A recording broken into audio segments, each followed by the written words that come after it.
tigers. So in the Muslim village, we don't go after that husband, that father who is not maintaining his children. And we'll teach him a lesson he'll never forget.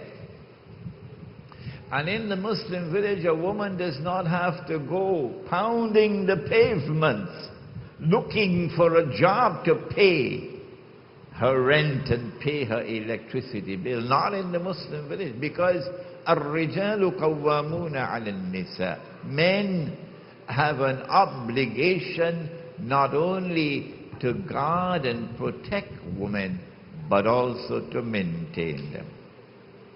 So we will try to solve the problems here in the Muslim village, but sorry, we can't solve the problems of a sinking ship.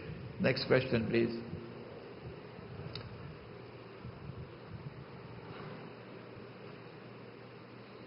Assalamualaikum, Maulana.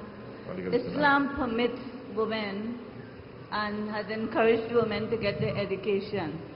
Now, we are speaking about the ideal situation where a woman has a different role from a man.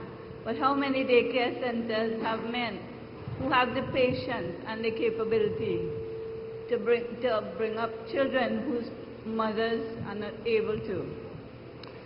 We will not listen.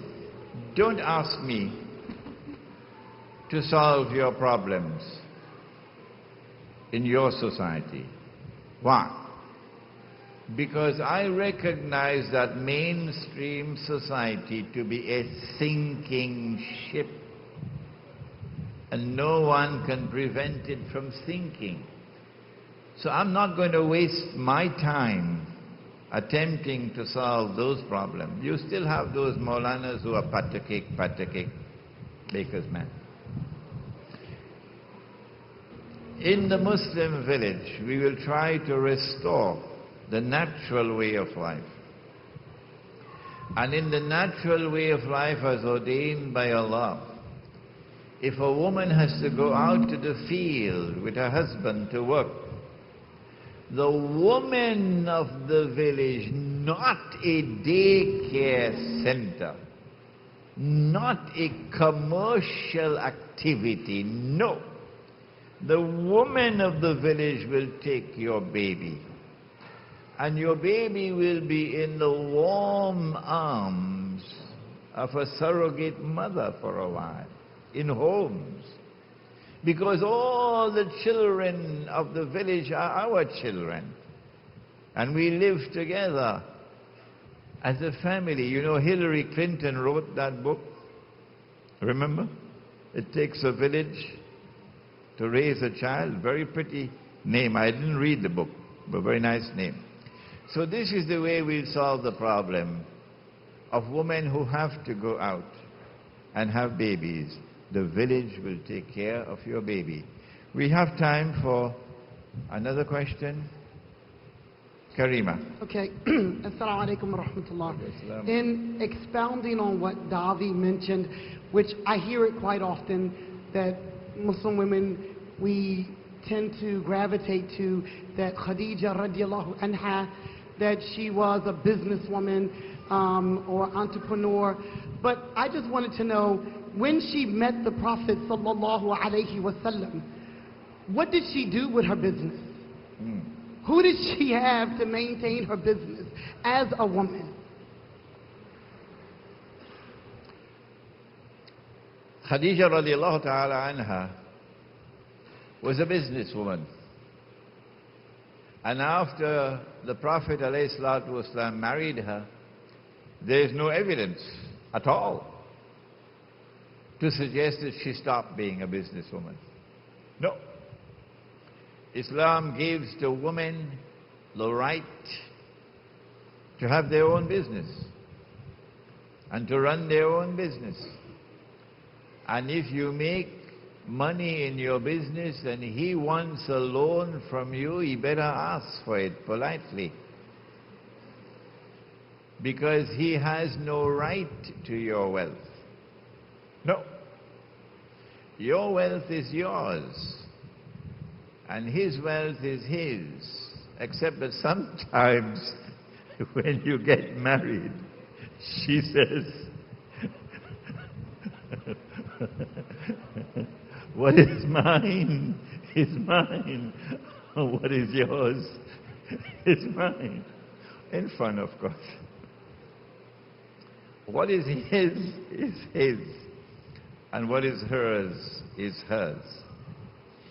If you combine to run a business, you better put it down in writing. What share is his and what share is hers. So that if there is a divorce, you know exactly how the business is to be shared between the two. Okay? The institution of a dowry, mahar, in Islam, symbolizes the woman's right to earn property in her own name. But in addition to that, it compensates her for the loss of time involved in rearing and taking care of children, where she can be in her business.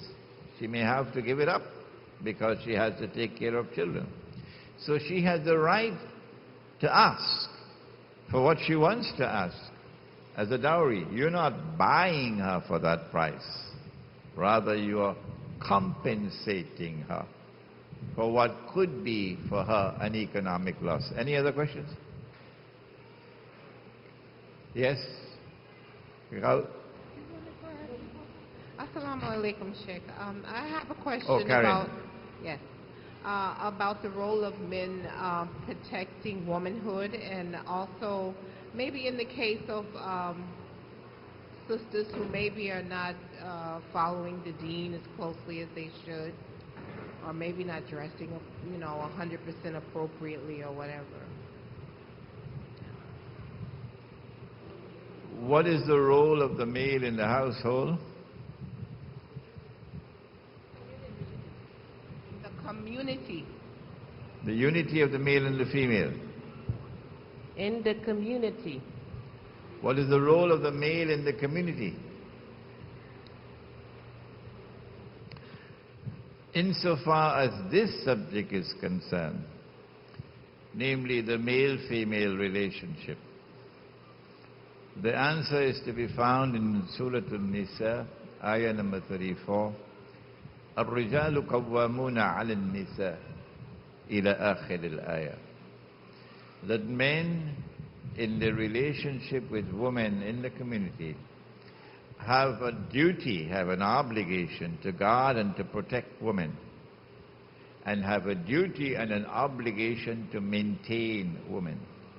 No woman in a Muslim village is forced to work in order to maintain herself.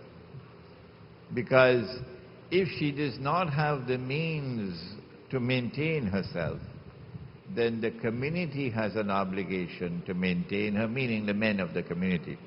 All right, we can have a 15-minute break, and then we'll come back, inshallah. Assalamu alaikum.